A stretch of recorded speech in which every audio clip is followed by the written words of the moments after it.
யார் மண்டபம் தெரியுங்களா உங்களுக்கு அப்படின்னு. யார் மண்டபம்னு இப்படி பாருங்கிறாரு. பார்த்தா இந்த பக்கம் பார்க்குறது விஜயோட ஃபோட்டோ இருக்கு. அடுத்த கேள்வி என்ன தெரியுமா கேட்டேன், விஜய் ரசிகர்களுக்குலாம் நான் எதிர்த்து பேசிட்டு இருக்கேன். விஜய் ரசிகர்களுக்கு நம்ம அண்ணன் கல்யாண மண்டபத்துல இவன் கல்யாணம் பண்றானான்ட்டு ஏதாவது ஒரு நாளைக்கு முன்னாடி ஏதாவது பிரச்சனை கிச்சனை பண்ணி கடைசி நேரத்தில் கல்யாணத்தில் வந்து கும்மி அடிச்சிட்டாங்கன்னா என்னடா பண்றதுன்னு சொல்லிட்டு இப்போ நம்ம விஜயோட இது வந்து அவர் இப்போ பிறமொழியாளர் அப்படிங்க. நீங்கள் தமிழனாக இருக்கிறவன் எல்லாம் உத்தமனாக இருப்பான்னு நீங்கள் சொல்ல முடியாது. விஜய் தமிழர் தான், ஆனால் அவர் அரசியல் ஏற்கல. இதுதான் என்னோட ஸ்டாண்டு. ஆனால் விஜய் தமிழனே கிடையாது, நீ எப்படி அவனை தமிழனா ஆக்குற அப்படின்னா, நானா ஒருத்தனை ஆக்க முடியும் தமிழனா?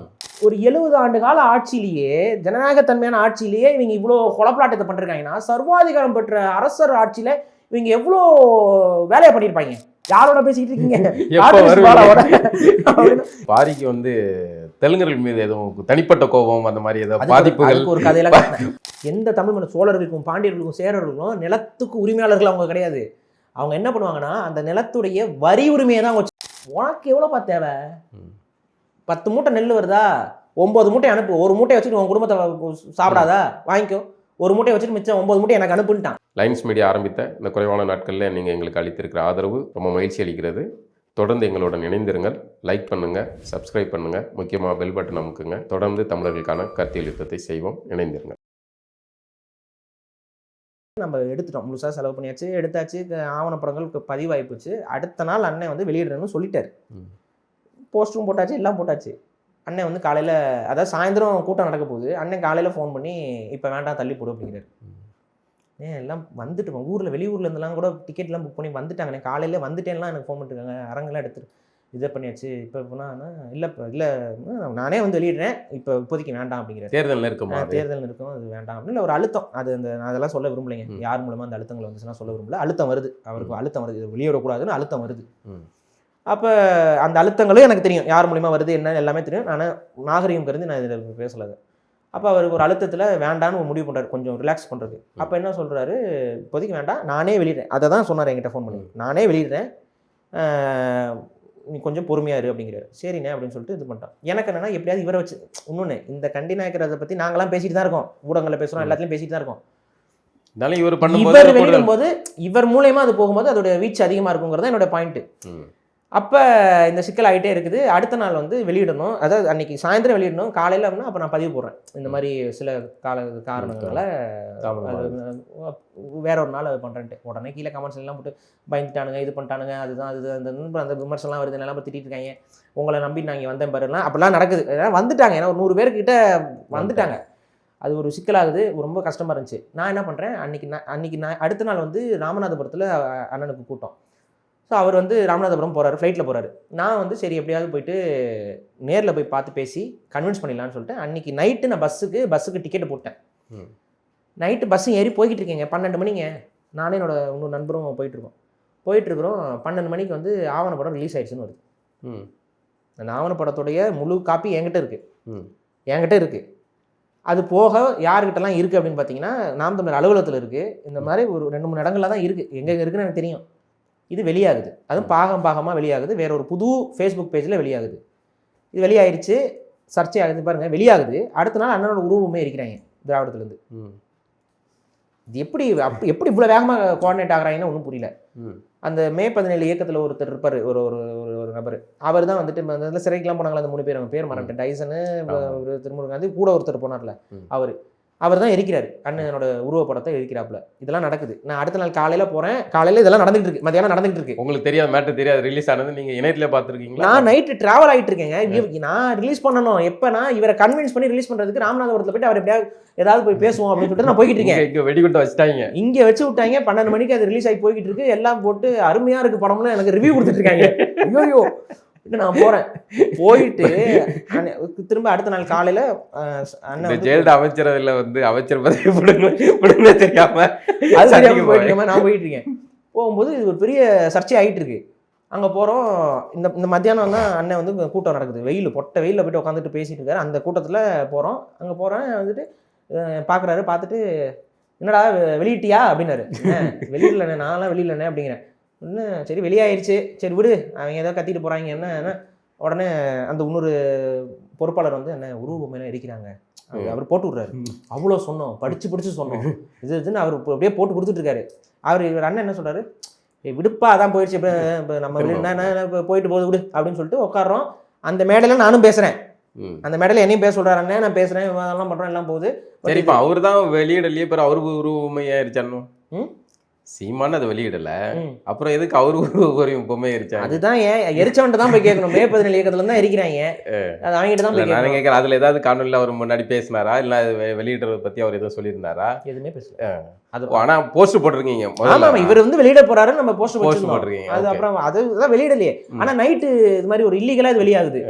அது என்னன்னே நமக்கு ஒன்றும் புரியல. இப்போ வரைக்குமே என்னால உறுதிட்டு சொல்ல முடியாது யார் வெளியிட்டான்னு. ஆனா எனக்கு மட்டும் தெரியும் நான் வெளியிடலைன்னு. இதுதான் என்னோட மனசுக்கு தெரியும், நான் நீங்க வெளியிடல. செய்யல அப்படிங்கறத சொல்ல முடியும். ஆனா யாரு எங்க இருந்து போச்சுங்கிறத நான் சந்தேக பார்வையில வைக்க விரும்பல. ஸோ இது நடக்குது, இவங்க இப்படிலாம் போடுறாங்க. அடுத்து வந்து உருவபொம்மைலாம் எரிக்கிறாங்க, செய்திலாம் வருது. அதெல்லாம் சன் டிவிலாம் செய்தி ஆகுது. சீமான் அவர்களின் உருவபொம்மை எரிக்கப்படுறது, தெலுங்கர்கள் மீது அவதூறு பரப்புறாங்க, ஒளிகன்னு கத்துறாங்க. ஏய் என்னடா படத்தை முழுசா பாத்தீங்களா, என்னடா கத்துறீங்க அப்படின்னா, இதெல்லாம் நடக்குதா, பொய் வரலாறு பேசுறாங்க, தெலுங்கர்கள் இனப்படுகொலை செய்யறதுக்கு யோசிக்கிறாங்க, அப்படிலாம் என்னமோ அடிக்கிறாங்க. அதுக்கப்புறம் அன்னைக்கு சாயந்தரம் வந்து பார்த்தீங்கன்னா இந்த ப்ரெஷர் அதிகமாகும் பொழுது நாம் தமிழர்ல என்ன பண்ணுவாங்க, வந்து ஒரு அறிவிப்பு. ஏன்னா வீரத்தமிழர் முன்னாடியில் இருந்த பாரிசாலன் அவருக்கும் நாம் தமிழர் கட்சிக்கும் எந்த விதமான தொடர்பும் கிடையாது, கட்சியோட இருந்து அறிக்கை விட்டாச்சு. இந்த அறிக்கை விட்டோன்னே நமக்கு நம்ம இனத்துக்காக உண்மை நிற்கிறோம் அப்படிங்கும்போது நமக்கு எந்த அளவுக்கு உடையும் அப்படிங்கிறது நமக்கு தெரியும். அது அந்த பக்கத்தில் இருந்த ஆட்களுக்கு தெரியும், அது அங்கே இருந்தாங்க அப்போலாம். அப்போ வந்து என்ன சொல்கிறோம், நான் போய் அவர்கிட்ட பேசலான்ட்டு போகிறேன். இல்லை பாரி இப்போ வேண்டாம், எல்லாருமே தடுக்கிறாங்க, இப்போ வேண்டாம், அண்ணன் கோவமாக இருக்காரு, அது இதுன்னு சொல்லிட்டு என்ன அந்த பேசுகிறதுக்கான அந்த வாய்ப்புகள் எல்லாமே தடுக்கப்படுது. இதோட முடியுது, இதோட முடிஞ்சுது நாம் தமிழரில் என்னோட ட்ராவல். ஆனால் எப்படி வந்து நாம் தமிழர்னால அதுதான் ஒரு கட்சிங்கிறனால அந்த ஒரு மாதிரி ஒரு பார்ஷியல் சப்போர்ட் இருக்கும், அப்பப்போ பேசும்போது எடுத்து பேசுறது, இதெல்லாம் அப்படி போயிட்டு இருக்கு. இது வரைக்கும் பாரிசாலனுங்கிற நாம் தமிழர் திட்டினாலும் நமக்கான கட்சி இது வரைக்குமே தமிழ் தேசிய தளத்துக்குள்ள மட்டும்தான் என் முகம் வந்து மக்களுக்கு தெரியும். வேற அதை தாண்டி இருக்க தளத்துக்குலாம் யாரும் தெரியாது. இந்த கண்டினா கிராம படம் ஒரு பூஸ்ட்.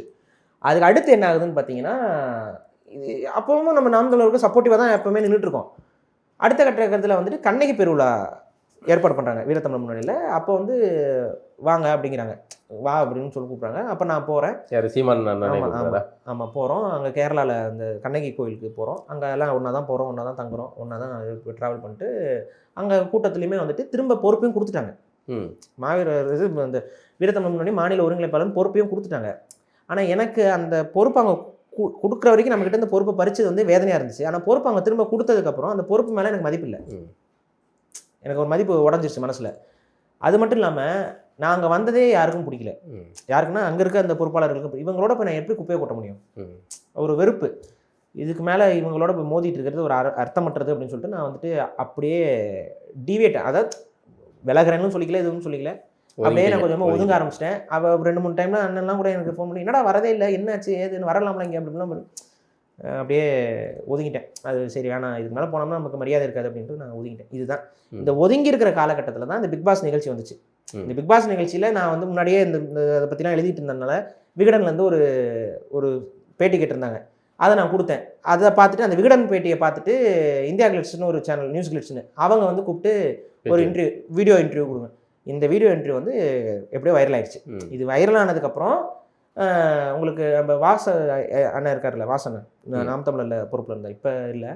அவர் வந்து அவர் தான் மகிழ்ச்சி மீடியான்னு சொல்லிட்டு நம்ம அருணோதயம், சுபாஷுங்கிறவர், இவங்கெல்லாம் நாம் தமிழரோட தான் இருக்காங்க. அப்பயும் வாசனா நாம் தமிழரோட தான் இருக்காரு. அவங்க மகிழ்ச்சி மீடியான்ட்டு வெவ்வேறு சேனலுக்குலாம் போய் பேசிட்டு அதெல்லாம் வியூஸ் போயிட்டு இருக்கு, நம்ம சேனலுக்கு வந்து பேசலாமேன்னு சொல்லி கூப்பிட்றாங்க. நான் போய் பேசுகிறேன். இப்படி தான் இந்த ஊடகம் சார்ந்த பேசுறதுல நம்ம முகம் வந்து வெளியே ஆரம்பிக்குது. ஸோ நாம் தமிழர் கட்சிக்குள்ள இருந்த வரைக்கும் நான் மேடைகளில் பேசியிருந்தாலும் பொதுமக்களுக்கு தெரியாது. நான் கட்சி விட்டு வெளியில வந்ததுக்கு அப்புறம் தான் 2017க்கு அப்புறம் தான் என் முகம் வந்து பொதுவாக இருக்க கொஞ்சம் பேருக்கு தெரிய ஆரம்பிக்குது. ஸோ இதுதான் என்னோட நாம் தமிழருடைய பயணம். இதுதான் இந்த பயணம். இப்போ நீங்கள் ஒரு பாண்டியன் ஐயா கூட இருந்தீங்க, பிறகு இடையில வருத்தங்கள் இதெல்லாம் நடந்துச்சு. ஆமாம். எதனால என்ன எப்படின்னா கல்யாணத்துக்கு பத்திரிக்கை, நான் தான் சொன்னேன், இந்த மாதிரி கசப்பான விஷயங்கள்லாம் நடந்திருந்தாலும் ஒரு தமிழ் ஆய்வாளர் நீங்கள் அவரை எங்கேயுமே விட்டு கொடுக்கல. ரொம்ப உங்களுக்கே தெரியும், அவரை வந்து தெரியும். நாம் தமிழர் கட்சியில் இருக்கக்கூடிய சில முக்கிய பொறுப்பாளர்கள் வந்து அவரை வந்து தரக்குறைவாக பேசும்பொழுதும் கூட தமிழ் தேசிய தளத்திலேருந்து அவருக்கு ஆதரவான குரல் கொடுத்தது நான் தான். ஆனால் நான் சில தவறுகளும் நான் செஞ்சுருக்கேன், அதையும் நான் சொல்லாமல் இருக்க முடியாது. காரணம் என்னன்னா, அதே பாண்டியன் அவர்கள் மணியரசன் அவரை தெலுங்கர்னு சொல்லி பேசும் பொழுது அவர் தெலுங்கர் இல்லைன்னு எனக்கு தெரியும். அதாவது மணியரசன் அவர் கோனாரு, அவர் தெலுங்கர் இல்லைங்கிறது எனக்கு நல்லாவே தெரியும். அப்படி தெரிஞ்சிருந்தோம், சரி பாண்டியனைய சொல்றாரு நம்ம போய் எதிராக பேசிட்டு இருக்க வேண்டாம் அப்படின்னு சொல்லிட்டு நான் அமைதி காத்தேன்ல, அது நான் பண்ண தப்பு. ஏன்னா தெளிவா தெரியுது தமிழர், அவரோட நம்ம முரண்படலாம், விவாதிக்கலாம், அதெல்லாம் வேற. நீங்கள் சொல்லி தப்பு, உங்களோட வரையறை தப்பு. ஏன்னா இன்றைக்குமே அந்த ஐயாவுடைய வரையறையில் ஒரு சில நமக்கு கொஞ்சம் இதில் நெருடல் இருக்கும். ஆனால் அவரை தமிழர் இல்லைன்னு சொல்கிறது வந்து நம்ம அந்த ஒரு அறமற்ற போக்கு உள்ளது. அந்த அறமற்ற போக்கை வந்து நானும் ஏதோ ஒரு விதத்தில் நான் சொல்லலை, ஆனால் அதை நான் எதிர்க்கலை. நான் எதிர்க்காமல் இவரோட முக அடைக்காக நான் வந்துட்டு அப்படியே விட்டுட்டேன். இப்போ என்ன ஆயிடுச்சுன்னா அதுதான் நான் பண்ண தப்பாக நான் ஃபீல் பண்ணுறேன். காரணம் என்னன்னா, என்ன வேணாலும் சொல்லலாம் அப்படிங்கிற ஒரு இடத்துக்கு வந்துட்டார். இதில் என்னன்னு பாருங்க, அப்போ வந்து அந்த ஒவ்வொரு முறையும் அவருக்கு ஏதாவது பிரச்சனை வரும்போது இது பண்ணும்போது நான் தான் பேசுவேன், இது பண்ணுவேன், அப்புறம் விவாதிப்பேன். கல்யாணத்துக்கு பத்திரிக்கை வைக்கிறேன். எவ்வளவோ பழகிருக்கிறோம், எவ்வளவோ போயிருக்கோம், வந்திருக்கோம். நான் சிறைக்கு போகும்போதெல்லாம் வந்து பார்த்தீங்க போனீங்க. என் குடும்பத்தை இவருக்கு நல்லாவே தெரியும். வீட்டுக்கெலாம் 2-3 முறைக்கு மேலே வந்துட்டு போயிருக்காரு. எங்கள் அப்பா அம்மாவோடலாம் பேசியிருக்காரு, எல்லாமே தெரியும். அப்படி இருக்கும்போது கல்யாணத்துக்கு நாங்கள் போய் பத்திரிக்கை வைக்க போகிறேன். இந்த பத்திரிக்கையில் நான் விஜய் மண்டபத்தில் கல்யாணம் வைக்கிறேங்கிறதே நான் தான் சொல்கிறேன் அவருக்கு. இது வந்து இறைவன் ஒரு ஆள் இருந்தாருன்னா அவருக்கு கண்டிப்பாக அது புரியும். நான் தான் சொல்கிறேன் விஜய் மண்டபத்தில்ங்க கல்யாணம் இருக்குது அப்படின்னு சொல்கிறேன். அதுவே ஒரு சுவாரஸ்யமான நிகழ்வு. பாருங்கள், நம்ம போர் உங்களுக்கு நீங்கள் வந்தீங்களா கல்யாணத்துக்கு, அது நம்ம வீட்டுக்கு பக்கத்தில் இருக்கிற மண்டபங்கிறனால அந்த ஒவ்வொரு மண்டபமாக பார்த்துட்டு வரோம். அது நம்மளோட பட்ஜெட்டுக்கு அது கரெக்டாக ஒத்து வந்துச்சு, அந்த சைஸும் இதுவும் கரெக்டாக இருந்துச்சு. போகிறோம், பேசுகிறோம், அட்வான்ஸ் கொடுக்குறதெல்லாம் இப்போ பேசி முடிச்சுட்டு அட்வான்ஸ் கொடுக்குறதுக்கு போய் உட்காந்து பேசிட்டு போம்ல, அப்போ தான் வந்து அந்த மண்டபத்தில் அந்த மேனேஜர் சொல்கிறாரு, இது யார் மண்டபம் தெரியுங்களா உங்களுக்கு அப்படின்னு. யார் மண்டபம்னு இப்படி பாருங்கிறாரு. பார்த்தா இந்த பக்கம் பார்க்குறது விஜயோட ஃபோட்டோ இருக்குது. அடுத்த கேள்வி என்ன தெரியுமா கேட்டேன், இப்போ நாங்கள் புக் பண்ணிடுறோம், ஏதாவது வெளியிலேருந்து ஏதாவதுன்னு சொல்லிட்டு நீங்கள் வந்து கேன்சல்லாம் பண்ணுவீங்களான்னு கேட்குறேன் நான் அவர்கிட்ட. ஆனால் அது எப்படிங்க, நீங்கள் தான் பத்திரிக்கைலாம் அடிச்சிருப்பீங்க, எப்படிங்க அது வந்து வென்யூனா ஷேரே ஏதாவது கூட்டம் நடத்தணும்னா கூட வென்யூ புக்கு இங்கே ஓப்பனாக இருக்கா இல்லையான்னு தான் கேட்பாரு, மித்தபடி அதை மிச்சம்லாம் எதுவும் கேட்க மாட்டாரு அப்படின்னு சொல்றாரு. இதை சொன்னோன்னா தான் சரி ஓகே. உங்களுக்கு அதுக்கு முன்னாடி அது விஜய் கல்யாணம் மண்டபம் தெரியாதுங்க. நமக்கு என்ன சென்னையில் விஜய் எங்க சொத்து வச்சிருக்காங்க எனக்கு எப்படி தெரியும். சங்கீதா மண்டபம்னா சங்கீதான்னு எத்தனையோ பேர் இருப்பாங்க. எனக்கு விஜயோட அது வந்து போரூர்ல வந்து அது விஜய் கல்யாண மண்டபம், எனக்கு அந்த அவேர்னஸ் இல்லை எனக்கு. அப்போ நம்ம போயிடுறோம், அங்கே சொல்லும் போது தான் நமக்கு தெரியுது. அப்போவே நான் ஒரு கேள்வி கேட்குறேன். இன்னொன்று, நீங்கள் வந்தீங்களே கல்யாணத்துக்கு, அப்போ போஸ்டர் நான் உள்பக்கம் திருப்பி வச்சுருந்தேன், நீங்கள் இப்போ கவனிச்சிங்களான்னு தெரியல. அதாவது எப்பவுமே கல்யாணத்துக்கு பதாகை எப்படி வைப்பாங்க, வெளிப்பக்கம் வைப்பாங்க. அப்போ தான் வரவங்களுக்கு நம்ம இங்கே கல்யாணம் நடக்குது, பாடி கல்யாணம் அப்படின்னு சொல்லிட்டு வருவாங்க. எங்கேயாவது போஸ்ட் இப்போ பதாகை உள்பக்கம் திருப்பி வச்சு பார்த்துருப்பீங்களா? நான் வேணும்னே வைக்க சொன்னேன். பதாகை கட்டுறோன்னு புரியல அவங்களுக்கு. சார் மண்டபத்தை பார்த்துருந்துச்சுன்னா வெளியிலேருந்து வரவங்களுக்கு எப்படி சார் கல்யாணம் இங்கே நடக்குதுன்னு தெரியும். ஒரு காரணத்துக்கு தான் ஏன் சொல்கிறேன், உள்ள திருப்பி வையா. நான் என்ன யோசிச்சேன், விஜய் ரசிகர்களுக்குலாம் நான் எதிர்த்து பேசிட்டு இருக்கேன்.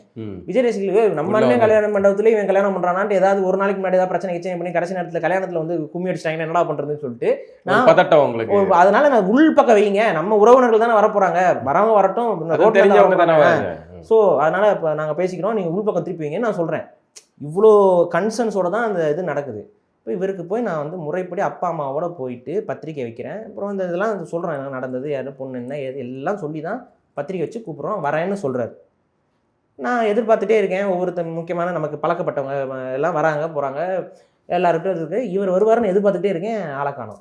அன்றைக்கி இரவு வந்துட்டு என்ன பாண்டியனையா வராமல் போயிட்டாரு, ஒரு வேளை சரி நாளைக்கு வருவார் போல். அன்றைக்கி அந்த ரிசப்ஷனில் வந்து சொல்கிறாங்க, பாண்டியனையை வந்து வர முடியல, ஒரு சின்ன இதில் மாட்டிக்கிட்டாரு, அவர் வாழ்த்துக்கள் சொல்ல சொன்னார்னு ஒரு தம்பி ஒருத்தர் வந்து சொல்லிட்டு போனார். அவர் யாருன்னு எனக்கு தெரியாது.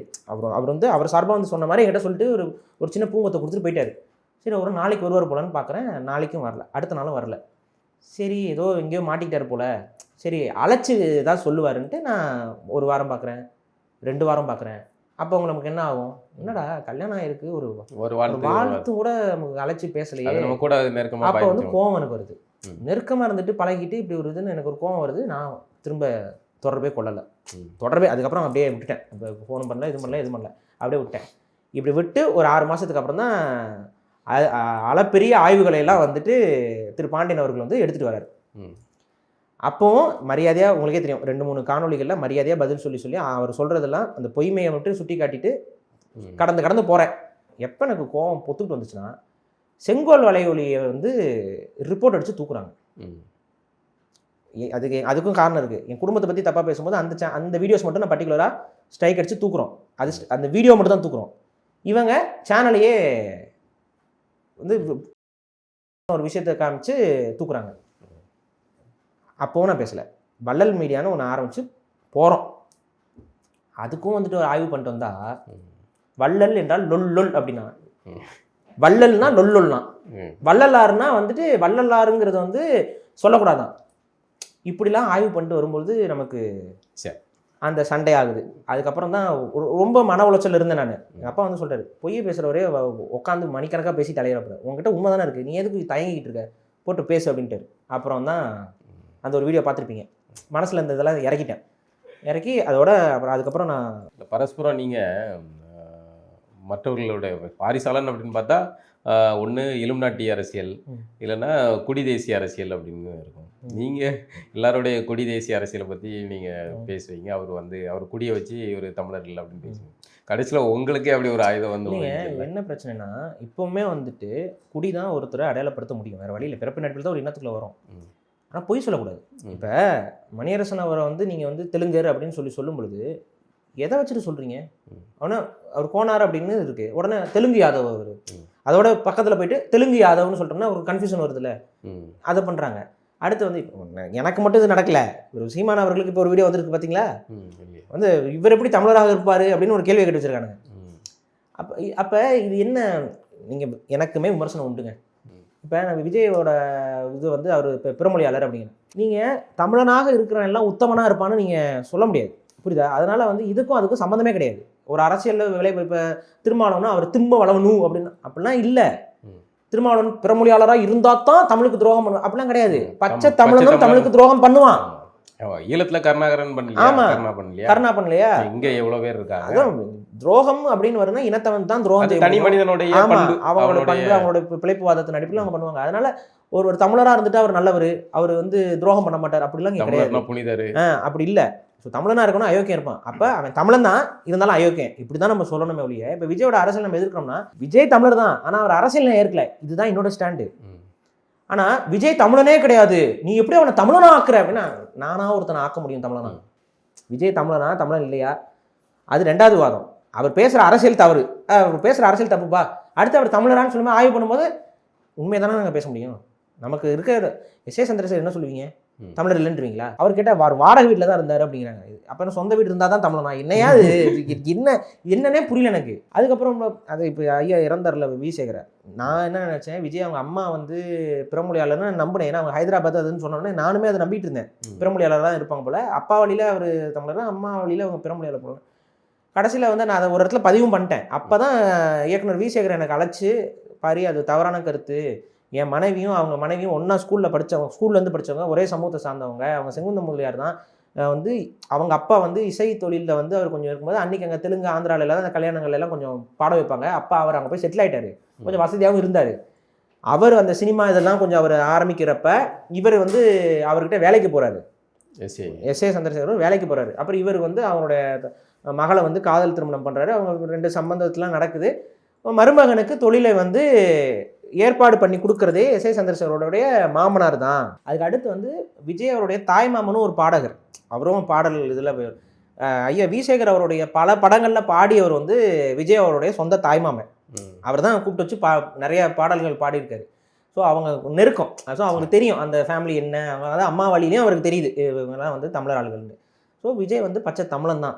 அதுக்கப்புறம் அவங்க அரசியல் பேசுறது போகிறதுங்கிறதுலாம் அது நம்ம அது விமர்சிக்கிறது வேற.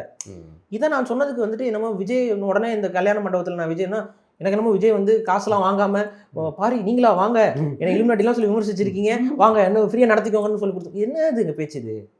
ஒரு மண்டபம் வந்து நம்ம போய் புக் பண்ணி காசு கொடுத்தா இது பண்ணுறோம். இப்போ இதுக்கு என்ன நான் ரசீது கிசீது எல்லாமே காட்டணும், காரணம் சொல்லி எனக்கு இருக்கு, என்கிட்ட எடுத்து காட்டுறேன். அப்போ ஒரு என்ன வேணாலும் அவதூறு பேசலாம். இந்த இதில் தான் வந்து எனக்கு வந்து சக தமிழ் தேசியவாதிகள் கூடவே வந்து எனக்கு வந்து அந்த ஒரு நான் கொஞ்சம் டிஸ்டன்ஸ்ட் ஆகிக்கிட்டேன். சரி வணக்கம் ஹாய் ஹலோ அதோட, ஏன்னா ரொம்ப நெருங்கி பழகுனா மனசை உடச்சு விட்டு போயிடுறாங்க. இப்போ அப்படின்னா டிஸ்டன்ஸ்லேயே இருந்துக்கிறேன்ப்பா, வரீங்களா வணக்கங்க வாங்க, அதோட நிறுத்துறேன். ரொம்ப எதுக்கு நெருக்கம் வேணாம். இப்போ அடிப்படையில் உங்களுடைய அரசியலில் முதன்மையானதாக நீங்கள் குடி தேசிய அரசியல் தான். குடி தேசியமே கிடையாது அது. குடி தேசியம்ங்கிறது வந்து இவங்க அதாவது தான் தலையிலேயே தான் மண்ணவாரி போட்டுக்கிற கணக்காக தான். தமிழ் தேசியத்தில் குடியை வைத்து தான் ஒருத்தர் தமிழர்னு சொல்லணுங்கிறதுக்கு குடி தேசியம்னு சொல்ல முடியாது. குடி தேசியம்னா அது அது அப்படி ஒரு டேமே வர குடிங்கிறது ஒரு தேசியமே இல்லை. அதுக்குன்னு என்ன குடி தேசியம்? சும்மா வந்து தமிழ் தேசியம்னு சொல்லலாம். அது தமிழ் தேசியம்னு சொல்லுங்க, இல்லைன்னா ஒரு படி போய் தமிழர் தேசியம்னு கூட சொல்லுங்க. ஒரு குடிகளை முன்வைத்து அரசியல் பண்றது. இருறவங்க கூட முன்ன வச்சு, ஏன்னா தமிழருங்கும் போது இனத்தை குறிச்சிரும், தமிழ்ங்கும் போது அது ஒரு மொழியை குறிக்குது. ஸோ தமிழர் அப்படின்னா இனத்தை மையப்படுத்த தமிழர் தேசியம் கூட சொல்லுங்க. ஆனால் குடி தேசியம்னு சொல்றது வந்து என்ன? இப்போ நாங்கள் என்ன இந்த சாதிக்காரன்லாம் ஒரு நாடடையுங்கள், அந்த சாதிக்காரன்லாம் ஒரு நாடடைங்கலாம் பேசுறோம். இல்லை, பொதுவாக அவங்க மேலே அப்படி ஒரு விமர்சனம் இருக்குல்ல. இது வந்து புரிதலை வந்து மட்டுப்படுத்துறதுக்கு எதையாவது ஒன்று பேசிக்கிட்டு என் மேலே சூட்டப்பட்ட இது என்னன்னா, நான் வந்து சாதிய உணர்வாளர். என்னங்க, நான் என்ன சாதி உணர்வோட இது வரைக்கும் நான் நடந்து கொண்டதில் எதில் நீங்கள் வந்து சாதி உணர்வை நான் வெளிப்படுத்திருக்கேன்? காட்டுங்க, ஒரு இடத்துல காட்டுங்க. இங்கே திராவிடம், இங்கே அதாவது இங்கே நம்ம தலித்தியத்தை எதிர்க்கிறோம், தலித்தியத்தை தான் எதிர்க்கிறேமே ஒழிய தலித்துகள் என்று சொல்லக்கூடக்கூடிய எந்த ஒரு தமிழ் குடியும் நான் எதிர்க்கல. உங்களுக்கே தெரியும், பறையர்கள் அவர்களோட வரலாறு நான் எந்த அளவுக்கு பேசுகிறேன், தேவேந்திரகுல மக்களுடைய வரலாறு எந்த அளவுக்கு பேசுகிறேன். அவங்களாம் தலித்திய மாயிலேருந்து வெளியில் வரணுங்கிற கதை எதிர்க்கிறோம். திருமாவளவன் அவர் எதிர்க்கிறோம்னா, திருமாவளவன்கிற வந்து பறையர் சமூகத்தை சார்ந்தவர்களுக்காக நம்ம எதிர்க்கல, அவர் தலித்தியம் பேசுகிறாருங்கிறனால நம்ம அரசியல் அதாவது தமிழ் சமூகத்தையும் தமிழ் இனத்தை உடைக்கக்கூடாதுங்கிறதுல தான் நம்ம அந்த கன்சர்னை எதிர்க்கிறோமே ஒழிய இதை காரணம் காமிச்சுட்டு அதனால தான் இப்படிலாம் பேசக்கூடாது. நம்ம சொல்கிறது என்னென்னா, தமிழ் இனமாக ஒருங்கிணையும் பொழுது குடிகள் வந்து மறுக்க முடியாது. இந்த குடிகளுக்குள்ள இருக்கக்கூடிய முரண்களும் இந்த அதுக்குள்ள சாதிய உளவியல் அதே போல் இல்லை, அதுக்குள்ளே தான் வர்றேன். இப்போ நீங்கள் தமிழர்களாக ஒன்றிணைகிறதுக்கு தமிழை தாய்மொழியாக கொண்டவர்கள் ஒன்றிணைகிறது அப்படிங்கிறது சரி. அதை யார் கொண்டவங்களாக இருப்பாங்க? அந்த மண்ணை சேர்ந்த மரபை கொண்டவர்கள் இருப்பாங்க இல்லைங்களா? இப்போ இங்கே வந்து குடி சாதி அல்லது குடி அப்படின்னு சொல்லப்படுற விஷயங்கள்ட்ட முன்னெடுக்கும்போது இங்கே எல்லாருமே ஒரே தராதரத்தில் இல்லை. அப்படிங்கும்போது நான் ஒரு ஆண்ட பரம்பரையாக இருக்கேன், எனக்கு ஒரு பெருமிதம் இருக்குது. இன்னும் உங்களுக்கு நீங்கள் ஒரு ஆண்ட பரம்பரையாக இருக்குது, உங்களுக்கு பெருமிதம் இருக்குது. ஆனால் இங்கே இன்னொரு ஒரு தொழில் வர்க்க ரீதியாக ஒரு வேற ஒரு தொழில், அவன் நம்ம அண்ணன் தம்பி தான். நம்ம முன்னாடி உளவியல் அவனோட உளவியல் ஒன்றா இல்லைல்ல, அவனை எப்படி நம்ம வந்து நம்ம கூட அவன் வருவான்னு நினைக்கிறீங்க? நீங்கள் எப்படி மொத்த தமிழர்களும் இந்த புள்ளியில் எப்படி ஒன்று சேருவாங்கன்னு நினைக்கிறீங்க? இங்கே பிரச்சனை என்னன்னு பாருங்க, தமிழர்களுடைய இனத்துடைய வரலாறு நம்ம ஆய்வு பண்ணி பார்க்கும்பொழுது இது சமத்துவமான சமூகமாக தான் இருந்திருக்கும். தொழில் வழியில் நமக்குள்ள சில மாற்றங்கள் இருக்கலாம், ஆனால் அதில் ஏற்றத்தாழ்வாக கிடையாது. அது ஏன் ஏற்றத்தாழ்வு இல்லை அப்படின்னு பார்த்தீங்கன்னா, ஒரு இப்போ எடுத்துக்காட்டுக்கு சொல்கிறேன் பாருங்க. இப்போ ஒரு விவசாயி இருக்காரு, இந்த விவசாயி வந்து நெல் மூட்டையை போடுறாரு, அவரே அந்த இடத்துல உழுகிறாரு. அதுக்கு முன்னாடி நிலம் வந்து யாருக்குமே சொந்தம் கிடையாது. நிலம் யாருக்கு சொந்தம் அப்படின்னா காடாக இருக்கும். அந்த காட்டை அழிச்சு யார் விவசாயம் பண்ணுறான்னா அவன் விவசாயம் பண்ணுற அளவுக்கு நிலம் சொந்தம். இது நீங்கள் எங்கேருந்து மரபில் உணர்ந்துக்கலாம்னா, நீங்கள் பொங்கல் இருக்குல்ல, இந்த பொங்கல் நிகழ்வு அப்போ நம்ம வீட்டை சுற்றி காப்பு கட்ட சொல்லுவாங்க, பார்த்துருக்கீங்களா? அது என்னதுக்கு கட்ட சொல்கிறாங்க? இந்த காப்பு கட்டுறது அப்படின்னா அந்த காலத்தில் என்னென்னா, இதெல்லாம் நான் விவசாயம் பண்ணுறதுக்கான இடம், இதெல்லாம் எனக்கான ஒரு இடம், இங்கே நான் விவசாயம் பண்ணிக்குவேன் அப்படின்னு சொல்லி நம்ம வந்து ஒரு எல்லையை வந்து 4 பக்கமும் சொல்லி காப்பு கட்டிக்குவோம். இந்த காப்புனா இது இவர் கட்டின காப்புப்பா, அப்படின்னா இது இவரோட நிலம்பா, இதுக்குள்ளே நம்ம நுழையக்கூடாது. உனக்கு எக்ஸ்ட்ரா நிலம் வேணுமா, அன்றைக்கி வந்து நிலம்லாம் தேவைன்னா காட்டை அழிச்சு நிலமாக்கிக்கோங்க, அவ்வளோதான். ஸோ இது உழைப்பு மட்டும்தான் பிரதானமாக இருந்துச்சு. உழைக்கிறவங்க மூட்டை எடுப்பாங்க, நெல் எடுப்பாங்க. இவங்க கிட்ட ஒரு வணிக சமூகம் வந்து நேரடியாக வந்து பேரம் பேசி மூட்டையை வாங்கி கொண்டு போய் அவங்க வணிகம் பண்ணுவாங்க. அப்போ இங்கே சமத்துவம் இருந்துச்சு, நில உரிமையாளர்களாக தமிழர்களே இருக்கிறாங்க. இடையில் என்ன ஆகுதுன்னா, மாற்றான் இங்கே அரசாட்சி செய்யும் பொழுது, அது வரைக்கும் பாருங்கள் தமிழ் மன்னர்களுக்கு நிலங்கள் சொந்தமே இல்லைங்க. எந்த தமிழ் மன்னர், சோழர்களுக்கும் பாண்டியர்களுக்கும் சேரர்களுக்கும் நிலத்துக்கு உரிமையாளர்கள் அவங்க கிடையாது. அவங்க என்ன பண்ணுவாங்கன்னா, அந்த நிலத்துடைய வரி உரிமையை தான் வச்சுருந்தாங்க. இந்த நிலத்துக்கான வரி செலுத்தக்கூடிய உரிமையை மட்டும்தான் வச்சிருப்பாரு. டாக்ஸ் கலெக்ஷன் மட்டும்தான் அவங்க கிட்ட இருக்குமே ஒழிய இந்த நிலமே எனக்கு சொந்தம்னு அவர் சொல்லலை, எந்த அரசரும் சொல்லலை. இந்த டேக்ஸ் அதே போல் இந்த தானம் கொடுக்குறதுன்னு சொல்கிறாங்களே, நிறைய பேர் இப்போ நிலதானம் கொடுத்தாங்க பாண்டியர்கள் சோழர்கள்னா, நிலத்தை தானம் கொடுக்கல, அவங்க பிரம்மதேயங்களுக்கு எழுதி கொடுத்தாங்க. அப்படின்னா அந்த பிரம்மதேயங்களை எழுதி கொடுக்கல, அவங்க என்ன கொடுப்பாங்கன்னா, இந்தந்த நிலங்களுடைய வரிகளை இவர் வசூல் பண்ணிக்கலாம், அது அவர் போய் வசூல் பண்ண மாட்டார், சோழ படைகள் வந்து வசூல் பண்ணி அவர்கிட்ட ஒப்படைச்சிடும். இவ்வளோதான். அப்போ ஒரு புலவருக்கோ இல்லை ஒரு புரோகிதருக்கோ ஏதாவது ஒன்று கொடுக்கணும், ஒரு அவங்க வேண்டப்பட்ட ஒரு ஆளாக இருக்கலாம், இல்லை அந்த சமூகத்திற்கோ அந்த சோழ அரசுக்கோ ஏதோ ஒரு பெரிய ஒரு விஷயத்தை செஞ்சுருக்கலாம். அப்போ அவருக்கு ஒரு நன்றியாவது இந்த நிலத்துலேருந்து இந்த இடம் வரைக்கும் வரியை வசூல் பண்ணி இவர்கிட்ட கொடுத்துருங்கன்றாங்க. வரி மட்டும் வசூலா இல்லை அந்த நிலமே அவருக்கு உரிமையாக? வரி மட்டும்தான் அவருக்கு உரிமை. அவர் நிலத்தை வச்சுட்டு அவர் என்ன பண்ண முடியும் பின்னாடி? ஆனால் இப்போ இன்னைக்கு பார்த்தீங்கன்னா நீங்கள் தஞ்சாவூர் பக்கம்லாம் பார்த்தீங்கன்னா நிறைய இருங்க இது இப்படி தான் இருக்குது நம்மளோட சிஸ்டம். இந்த சிஸ்டம் எப்போ மாறுதுன்னு பாருங்கள். விஜயநகர படையெடுப்புகள் வருது. இது வரைக்கும் நம்மளுடைய முறைகள் வந்து ஊராட்சி முறைன்னு சொல்லுவாங்க. அதுக்கு முன்னாடி வந்து பார்த்தீங்கன்னா ஊர் தலைவர் இருப்பார், அந்த ஊர் தலைவரில் குடையோலை முறையில் தேர்ந்தெடுக்கப்படுவாங்க. அதுக்கெல்லாம் ஒரு சில விதிகள்லாம் இருக்குது. எந்த குற்ற வழக்கிலையும் இருக்கக்கூடாது, அப்படி இருக்கிற குடும்பங்கள் மட்டும் போடுவாங்க. ஒரு சின்ன, அதாவது வயசுக்கு வராத ஒரு கன்னி பெண் வந்து அந்த குவலையிலேருந்து எடுக்கிறதுல யார் பேர் வருதோ அவங்க வந்து ஒரு குறிப்பிட்ட ஆண்டு வரைக்கும் தொடருவாங்க. 5 வருஷத்துக்கு வந்து அவங்க ஊராட்சி தலைவராக இருப்பார். அவர் தான் அதான் ஊர் சபை, இதெல்லாம் தான் நம்மளுடைய முறை. பாண்டியர்களும் இப்படி தான் வச்சுருந்தாங்க, சோழர்களும் இப்படி தான் வச்சுருந்தாங்க. இதை மாற்றி பாளையப்பட்டு முறைங்கிறது வந்து விஜயநகர படையெடுப்புக்கு அப்புறம் தான் வருது. பாளையப்பட்டு முறைங்கிறது வந்து மில்டன் ரூல். இது அரசர்கள் இருந்தது வந்து இப்போ இருக்கிற சிவிலைசேஷன் ரூல் மாதிரி. அது வந்து மிலிட்டரி இராணுவ ஆட்சி. அது அவங்க பாளையங்கிறதே வந்து 1000 லட்சக்கணக்கான படை வீரர்கள் எந்த பக்கம் உட்காந்துருக்காங்க போயிருக்காங்க, அதெல்லாம் பாளையங்களாக அறிவிக்கப்படும். அதில் வந்து அமரநாயக்கன் 1000 படை வீரர்களை கொண்டவன் அமரநாயக்கன். இவங்க அமரநாயக்கர்கள் என்ன பண்ணுவாங்கன்னா போய் வரியை வசூல் பண்ணுற உரிமை பெற்றவங்க. இவங்க என்ன பண்ணுறாங்க, ஒரு சிஸ்டம் கொண்டு வராங்க. இங்கே பாரு, நிலமெல்லாம் எங்களுக்கு சொந்தம், இந்த நிலம்லாம் அரசனுக்கு, நீ அங்கே வேலை செய்கிற வேலைக்கு கூலி வாங்கிக்கோ, அது வரைக்கும் அது என்னுடைய நிலம். இவன் கைப்பற்றிட்டு வந்து உட்காந்ததுக்கப்புறம் அது என் நிலம் கிடையாது. வாளின் முனையில் அப்போ எப்படி ஆகுதுன்னு பாருங்க. அதுக்கு முன்னாடி ஒரு 10 மூட்டை நெல் நான் உற்பத்தி பண்ணுறேன், சோழர்கள் காலத்துலையோ பாண்டியர் காலத்துலையோ 10 மூட்டையிலிருந்து சொல்கிறேன் ஒரு எக்ஸாம்பிளுக்கு, அதில் ஒரு 2 மூட்டை வந்து வரியாக வந்து அரசர் வாங்கிக்குவார். அதை வச்சு அவர் இராணுவத்தையும் இதையும் சம்பளம் கொடுக்கலாம் பார்த்துக்குவார். அப்போ மிச்சம் 8 மூட்டை என்கிட்ட தான் இருக்கும், வியாபாரிகள் என்கிட்ட தான் வருவாங்க. சமத்துவம் வந்து இருந்துச்சு. விஜயநகர பேரரசில் நிலமெல்லாம் அரசனுக்கு சொந்தமா, உனக்கு எவ்வளோப்பா தேவை? 10 மூட்டை நெல் வருதா, 9 மூட்டை அனுப்பு, ஒரு மூட்டையை வச்சுட்டு உன் குடும்பத்தை சாப்பிடாதா, வாங்கிக்கோ, ஒரு மூட்டையை வச்சுட்டு மிச்சம் 9 மூட்டை எனக்கு அனுப்புன்ட்டான். இதுதான் வந்து அடிமை ஆட்சி. இதில் தான் நிலங்கள் பறிக்கப்பட்டுருச்சு. இதில் தான் அது வரைக்கும் நில உடைமை சமூகங்களாக இருந்த பெரிய பழைய சமூகங்கள் எல்லாம் மற்றவர்களாக மாறுறாங்க. இதில் ஒரு ஒரு ஒரு ட்விஸ்ட் நடக்குது. என்னன்னா, எந்தெந்த சமூகம்லாம் போரை தொழிலாக செய்து கொண்டிருந்தார்களோ, அவங்களோட தொழிலே வந்து சண்டை போடுறதா இருக்கும், அது சைடில் தான் விவசாயம் பண்ணிட்டு இருப்பாங்க. அப்படி இந்த சண்டை போடுற தொழில் அதிகமாக செஞ்சவங்களை மட்டும் அவங்ககிட்ட நிலத்தை போங்க என்ன ஆகும், சண்டை நடக்கும். இவன் தொடர்ச்சியாக போர் செய்வானா? அப்போ என்ன பண்ணுறான், நடக்குது, சண்டைகள் நடக்குது, மாறி மாறி சண்டை போடுறாங்க. அப்போ அதை சமத்துவம் பண்ணி இது பண்ணி, பெண்ணா உனக்கு என்னப்பா, உனக்கு என்னப்பா ஒரு 4 பாளையம்ப்பா, இந்த வச்சுக்கோப்பா அப்படின்னு சொல்லிட்டு ஒரு 2-3 பாளையங்களை கொடுத்து விட்டுட்டு இவங்களோட சமரசமாகி போயிட்டு, இன்னைக்கு அந்த மாதிரி சமரசமான சமூகங்கள் தான், அதாவது அந்த சமூகமே சமரசம்னு நான் சொல்ல மாட்டேன், அந்த சமூகத்தில் ஒரு கருணாநிதி இருப்பார்ல, அந்த மாதிரி ஒவ்வொரு சமூகத்தும் ஒரு கருணாநிதி, அந்த மாதிரி ஒரு கருணாநிதி 2 காலகட்டத்தில் இருக்க சூழலை பொறுத்து கருதி சரி எதுக்காக சண்டைன்னு இருந்தால் சமாதானம்னு ஒன்று இருக்கும். அந்த மாதிரி சமாதானத்தை ஏற்றுக்கிட்டு சரி நம்ம நிம்மதியாக வாழும் குடும்பத்தோடு அப்படின்னு நினைக்கிறவங்க நிலங்கள் வாங்கிட்டு உங்களுக்கு பண்ண படை உதவியாக நான் பண்ணுறேன், எனக்கு இந்த அதிகாரம்லாம் எனக்கு வேணும், இதை கொடுத்துரு, அவங்களே கண்காணியாக மாறுறாங்க. ஆமாம். அப்போ என்ன ஆகுதுன்னா, இவங்களை நட்பாக வச்சுக்கிட்டு ஒரு இதை உருவாக்குறாங்க. இப்போ இங்கே என்ன ஆகுதுன்னா, இங்கே தான் தமிழ் சமூகத்துக்குள்ள இந்த பிளவே ஏற்படுது. அது வரைக்கும் இந்த பிளவு இல்லை, எல்லாம் ஒன்றுக்குள்ள ஒன்றா இருக்காங்க. இவன் படைக்கு அவன் போவான், அவன் படைக்கு இவன் வர, எல்லா குடியும் ஒன்றா சேர்ந்து தான் ஊர் போருக்கு இதுக்கெல்லாம் போகிறாங்க வராங்க. அது மாதிரி ஒரே குடியில் இந்த தொழில் மட்டும் தான் அவங்க செஞ்சாங்கன்னு கிடையாது, எல்லாம் மாறி மாறி தான் பண்ணிக்கலாம். எல்லாம் இன்னைக்கு நம்ம இதில் வந்து வியாபாரியாகவும் இருப்பார். இந்த வர்ணாசிரமம் வந்து தமிழ்நாட்டில் எந்த காலத்துலையுமே பொருத்தப்படலை. இதெல்லாம் சும்மா இவங்க வந்து பேசிகிட்டு இருக்கு. அப்போ என்ன ஆகுதுன்னு பார்த்தீங்கன்னா, அந்த நிலம் பெற்றவர்கள் கொஞ்சம் வசதி வாய்ப்போடு அவங்க இருந்துக்கிறாங்க. ஒரு சில சமூகங்கள் வந்து பெரு அளவு ஒடுக்கப்பட்டுருச்சு. இது கால ஓட்டத்தில் ஒரு 200-300 வருஷம் ஆகும்போது உங்களுக்கு அந்த பொருளாதார ஏற்றத்தாழ்வு, அப்புறம் சாதிய தீண்டாமை, இதெல்லாம் வந்து அப்படியே கொஞ்சம் கொஞ்சமாக நம்ம சமூகங்களுக்குள்ளேயே ஒரு எக்ஸ்டர்னல் ஃபோர்ஸ் மூலயமா நம்ம மலிவடைகிறோம். ஸோ இதுதான் நடந்தது. அப்போ இந்த வரலாறை சொல்லி நம்ம ஒரு காலத்தில் ஒன்றா இருந்தோம்ல, அப்படி நம்ம போனால் தான் இன்னைக்கு இருக்க ஜனநாயக தன்மையில் நம்மலாம் ஒருங்கிணைய முடியும். இந்த வரலாறு நம்ம பேசணும்.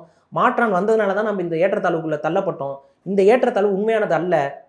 நீ இப்போ நான் சொல்கிறேன், எந்த ஒரு தனித்த தமிழ் சாதியும் மற்ற தமிழ் சாதிகளோட ஒத்துழைப்பு இல்லாம, தோழமை இல்லாம அதிகாரத்துல ஒரு எல்லளவு ஒன்றும் செய்ய முடியாது. வாக்கு அரசியலா இருக்கட்டும், வேற எந்த அரசியலா இருக்கட்டும், அதிகாரம் எதையுமே நம்ம சாதிக்க முடியாது. அப்ப இதை புரிஞ்சுக்கோ, இங்க பொதுவா ஒருத்தன் வந்து நம்மளை ஒடுக்கிட்டான், அப்ப நம்ம அதை உணர்ந்து அதுக்காக போய் நான் போய் அடிக்கல. அதாவது என்னன்னா, அந்த வரலாறு நீ தெரிஞ்சினா நம்மளாம் ஒன்று, இனத்தால் நம்மளாம் ஒன்று, நமக்குள்ள வந்த அந்த ஏற்றத்தாழ்வை நம்ம கடந்து வந்து திரும்ப பழைய தமிழ் சமூகம் போல ஒருங்கிணையணுங்கிறது தான் நம்ம வைக்கிற விஷயம். இதுல ஏற்றத்தாழ்வு இருக்கக்கூடாதுன்னு சொல்றோம். ஆனாலும் இங்க இத்தனை ஆண்டு கால இழிவு நடந்திருக்குல்ல, இதுவே ஒரு 500 வருஷம் ஆயிடுச்சு. இந்த இழிவுகளே 500 வருஷமா நடந்துட்டு இருக்கு. இந்த இழிவுகளுடைய நாற்றங்கள் அடிக்கதானங்க செய்யும். அங்கங்க சில கொலைகள் நடக்குது, அங்கங்க சில சமூகங்களுக்குள்ள மோதல் ஏற்படுது, பகை உணர்வு, அந்த இடைப்பட்ட பகையை வந்து மனசுல வச்சுக்கிட்டு அடி. அப்போ இதை உடைச்சு வெளியில் வரோம்னா, இடைப்பட்ட பகையை பேசிக்கிட்டே இருந்தோம்னா அது உடையாது. அப்போ ஆரம்ப காலகட்டத்தில் நட்பை பேசணும்ல. இப்போ நான் தான் சின்ன எளிய முறையில் சொல்லணும்னா நான் ஒரு விஷயம் சொல்லுவேன். இப்போ நாங்கள் வந்து தமிழ் தேசியவாதிகள் வந்து தமிழ் இனத்தை தாய் போல அணுகிறோம். இங்கே 2 குடிகள் இருக்குன்னா அது 2 குடியும் பிள்ளைங்க.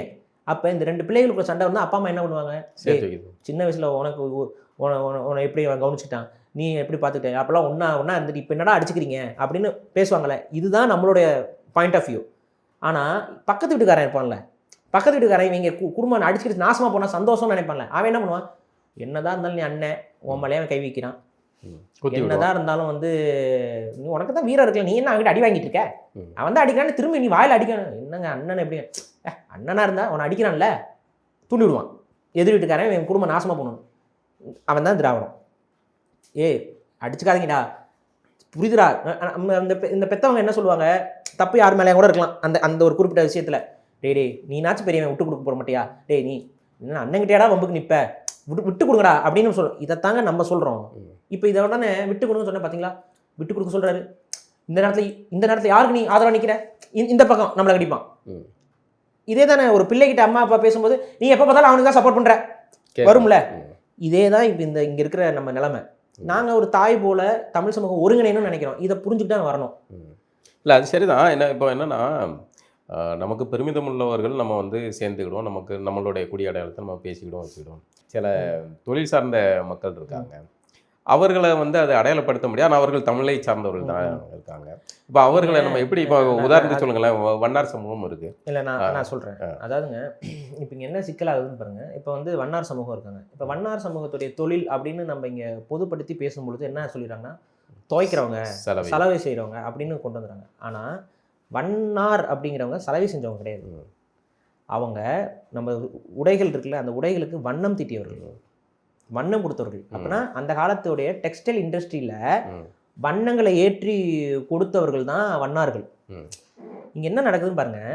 இப்போ நம்மளை நாசம் பண்ணணும்னு நினைக்கிறவன் பன்னாட்டு நிறுவனங்களை கொண்டு வந்து அந்த தொழிலை பறிப்பான் பார்த்தீங்களா. இதைத்தாங்க விஜயநகர பேரரசு பண்ணுச்சு.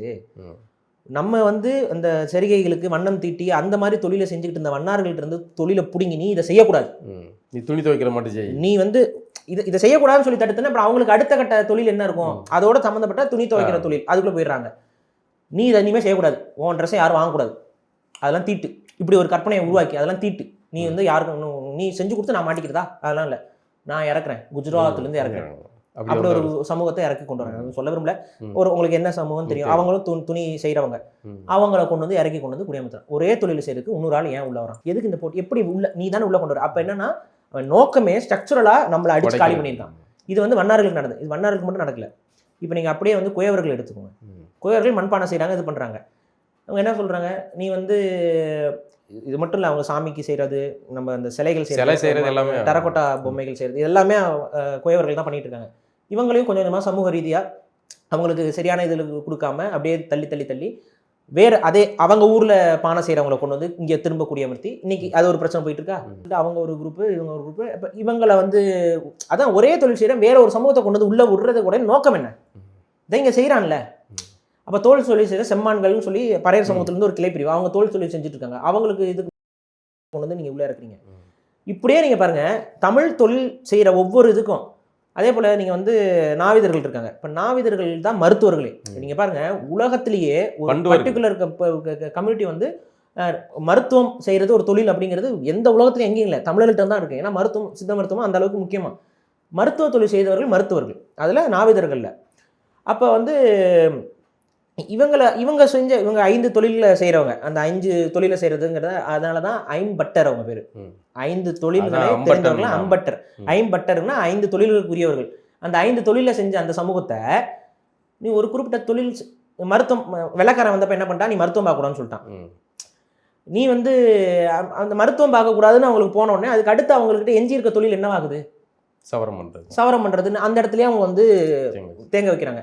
அப்போ அவங்க ஒரு சமூகத்தில் இருக்கக்கூடிய சிறப்பான தொழிலாம் நீ செய்யக்கூடாதுன்னு சொல்லி தடுக்க அதே சமூகத்தில் இருக்கக்கூடிய ஒரு சாதாரண தொழிலை செய்யும் பொழுது அவங்களுடைய சொசைட்டி ஸ்டேட்டஸ் எல்லாமே வந்து வீழ்ச்சியை நோக்கி போகுது. இன்னொன்று கவனிங்க, தமிழ் சமூகம் வந்து என்றைக்குமே தீண்டாமை பார்த்ததில்லை. இது பச்சை பொய். இவங்க வந்து திரும்ப திரும்ப வச்சு இந்த சினிமாக்களில் காமிச்சு நம்மளை குழப்பிட்டாங்க. என்னன்னா நம்மளுடைய எல்லா சடங்கு முறைகள் இருக்குல்ல, இப்போ இன்றைக்கே நம்ம சமூகத்திலேருந்து யாரோ ஒருத்தர் இறந்துட்டார், மூத்தவர் இறந்துட்டாருன்னா சடங்குகள் செய்கிறது யார், சாங்கியம் பண்ணுறதுக்கு யாரை கூப்பிட்றோம். இன்னைக்கு நீங்கள் எந்தெந்த சமூகத்திலாம் பட்டியல் சமூகம்னு சொல்லி ஒதுக்கி வச்சுட்டு இருக்கீங்களோ அவங்க தரப்பில் இருந்து வரவங்க தான் எங்களுடைய எல்லா ஈமச்சடங்குலையும் பங்கு பெறாங்க. இது நீங்கள் பார்த்துருப்பீங்க. ஆக்சுவலாக அவங்க தான் நம்மளுடைய நல்ல சடங்குகளையும் பங்கு பெற்றாங்க. அவங்க தான் ஐயர்கள். அதான் இவங்க என்ன பண்ணிட்டாங்கன்னா, நல்ல சடங்கை மட்டும் இவன் உள்ள வந்து உட்காந்துக்கிட்டான். இவன் வந்து நமக்கு, அதாவது நம்மளோட உடம்பை வந்து எடுத்து நம்மளை குளிப்பாட்டி நமக்கு வந்து அது இது பண்ணுறதெல்லாம் வந்து அவனுக்கு தொடாமல் ஏதாவது ஒன்று செஞ்சுட்டு போகிறதுக்கு அவன் வந்து உட்காந்துட்டான். நம்ம உடம்பை ஃபுல்லாக சுத்தம் பண்ணி நம்மளை வந்து கடைசியாக போயிட்டு அந்த நெருப்புலையோ இல்லை மண்ணுலையோ புதைக்கிற வரைக்கும் நமக்கு கூட வர்றது நம்ம ரத்த சொந்தம் தானே. அவங்க அந்த தொழிலை கடைசி வரைக்கும் செஞ்சுட்டு இருந்தாங்க. இந்த தொழில் இழிவானதா? கிடையாது. பிறக்கும்போது ஒன்று, இறக்கும்போது ஒன்றா. இது வாழ்க்கையில் எவ்வளோ முக்கியமானது. இறக்கும்போது கூடவே நிற்கிறாங்க கடைசி வரைக்கும். இது இங்கே நீங்கள் யோசிங்க, தீண்டாமைங்கிற ஒரு இதை உளவியலாக நம்ம கொண்டிருந்தோம்னா இந்த சமூகத்திற்கும் இந்த இருக்கலாம் அந்த நெருக்கம் இருக்குமா நமக்கு? அதான் நான் சொல்கிறேன், இன்றைக்கி குழப்பத்தில் இருக்கோம் நம்ம. ஆனால் நம்மளோட முன்னோர்கள் தெளிவாக தான் இருந்தாங்க. நம்ம எல்லாரும் ஒன்றுக்கு ஒன்று. ஆனால் ரொம்ப தூரம் வந்துட்டோம்ல, ஒரு 500 வருஷம் கேப்புங்க. ரொம்ப தூரம் வந்துட்டோம். நான் கேட்குறேன், சுதந்திரத்துக்கு முன்னாடி வரைக்கும் தமிழர் யார், தமிழர் அல்லாதவர் யாருன்னு நமக்கு தெரியுது தெளிவாக. வெறும் 70 ஆண்டு கால திராவிடம் எவ்வளோ மாற்றி விட்ருக்காங்க. இப்போ நீங்கள் தமிழர் புத்தாண்டு எதுன்னு கேட்டால் தெரியாது, நம்ம அடிச்சுக்கிறோம். அதில் ஒரு சித்திரைம்பாங்க, ஒருத்தன் தைம்பாங்க, நமக்குள்ளே சண்டை. அதில் சண்டையை முட்டிட்டு இவன் வேடிக்கை பார்த்துட்டு இருக்கான். இவங்களுக்கு உகாதி தானே கொண்டாடிட்டு இருக்கான். உகாதிக்கு லீவ் விட்டான், உகாதிக்கு லீவ் விட்டாச்சு.